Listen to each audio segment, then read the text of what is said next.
Hi, I'm Clark. And I'm Anna. We'd like to win a dream test drive retirement overseas with international living because we are, right now, actively seeking the best retirement location for us to spend the rest of our years.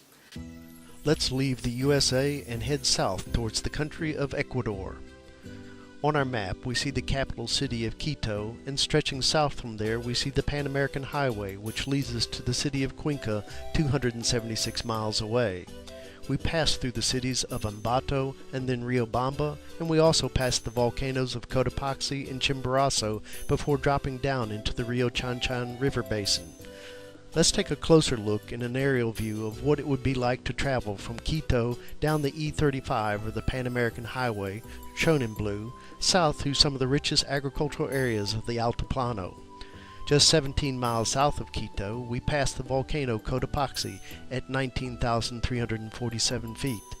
We continue south through the high central plateau of the Andes Cordillera until we reach the city of Ambato, and just past Ambato we reach the highest driving point of our trip at 11,795 feet, next to the volcano Chimborazo, which is 20,565 feet high.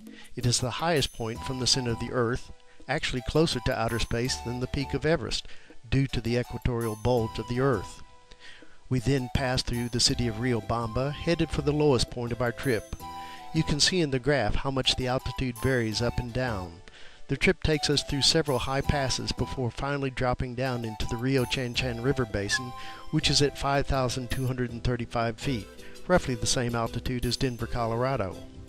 We then have one more high pass of 11,598 feet to cross before eventually dropping back down to the colonial town of Cuenca, which is located at an altitude of just over 8,000 feet.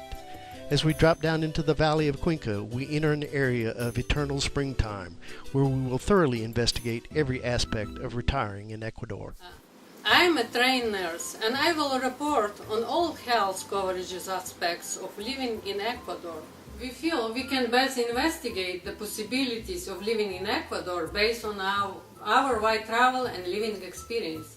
I have traveled to over 20 countries, actually live in 4 of them: Ukraine, Bulgaria, Kuwait, and now the USA.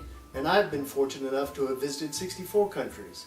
By relating our experiences in other countries with that of Ecuador, we can have a sound basis of comparison which can be expressed relative to other parts of the world besides the U.S. I have been to Ecuador 3 times since the 1990s and done the tourist thing. This trip I can spend my time focusing on the problems of day-to-day living.